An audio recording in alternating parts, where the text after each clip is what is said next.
Hey everyone, welcome back to the channel.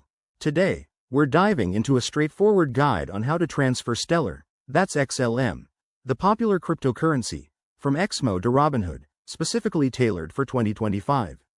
With crypto evolving fast, this process might have some updates, but I'll walk you through it step by step to make sure you're set up for success. Why bother? Well, moving your assets between exchanges can help you diversify your portfolio or take advantage of better features on Robinhood, like easy trading and staking options.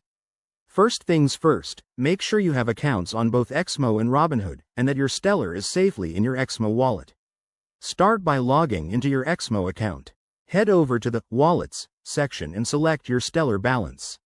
Look for the Withdraw or Send button. This is where the magic happens. You'll need to enter the recipient address, which is your Robinhood wallet address. Pro tip: double-check this address to avoid any costly mistakes, as crypto transfers are irreversible. Next, on Robinhood, go to your crypto section and find your Stellar wallet.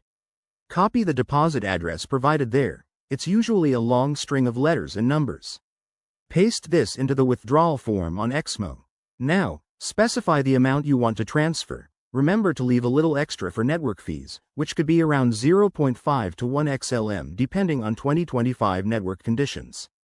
Hit confirm, and you'll get a verification prompt, often via email or 2FA for security. Once you've approved it, sit tight.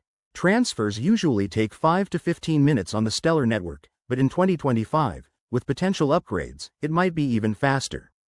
Keep an eye on your Robinhood account to confirm the deposit. If you run into issues, like a pending transaction, check the Blockchain Explorer for your transaction ID. A few quick tips. Always use the official apps to avoid scams, and consider the market volatility. Crypto prices can swing while you're transferring. By 2025, regulations might be tighter, so ensure you're compliant with any KYC requirements on both platforms. There you have it, you've successfully transferred your Stellar. If this helped, give it a thumbs up and subscribe for more crypto tutorials. What's your next crypto move? Let me know in the comments below. Thanks for watching, and see you in the next video.